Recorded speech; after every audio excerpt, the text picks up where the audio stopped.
Our next Ignite speaker is Raindolf Owusu.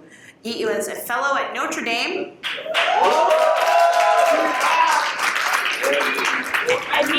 And he is a tech entrepreneur. Okay, good morning everyone. Good morning. Yeah, I'm going to walk you through my personal journey and how I was able to use technology to solve basic problems around me. So next slide. This is an oasis, and an oasis represents a grain field in a desert. When you look at the desert, they're like a place where you can have trade. When you're tired, you can get rest at an oasis. Let's go to the next slide. Yeah, that's me at 10. Don't ask me why I've put on so much weight. Yeah.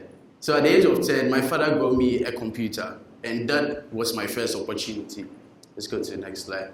And I played a lot of games with the computer, but little did I know there was so much more a computer could do than just games. And less than a decade later, my mother, that's my mother Selena, ACCA, she got me $20, and that was my first seed capital. I used the seed capital to purchase my domain name, as you know it, www.oasiswebsoft.com.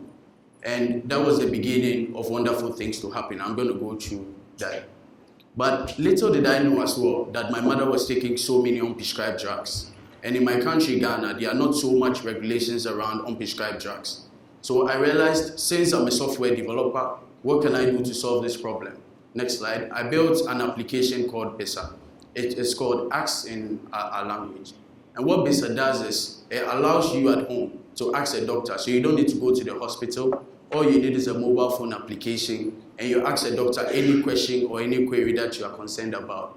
And with people who have areas in their body that they are concerned about, all you have to do is just send the doctor a snapshot of it. Next slide. So Africa is always in the news for the very wrong reasons. And last year, Ebola hit the west coast of Africa. And myself, together with other chain makers, realized that technology is very affordable. How can we mitigate the rate at which Ebola is spreading using technology? So we built an application called Ebola Ghana Alert.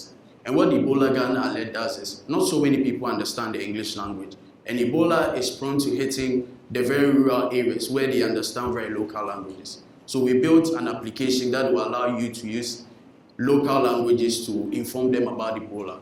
Ebola is a very powerful disease, and as well, information is also as much powerful. So we use information to empower Ebola. So thanks to, next slide, thanks to applications like Ebola Ghana Alert, Ebola never touched the shores of Ghana because we were able to use technology to inform the people. Next slide. Yeah, and there's a problem in my country. And every year we have about 400,000 people who graduate from senior high school, but not all of them, just 35% of these people get to go to the university.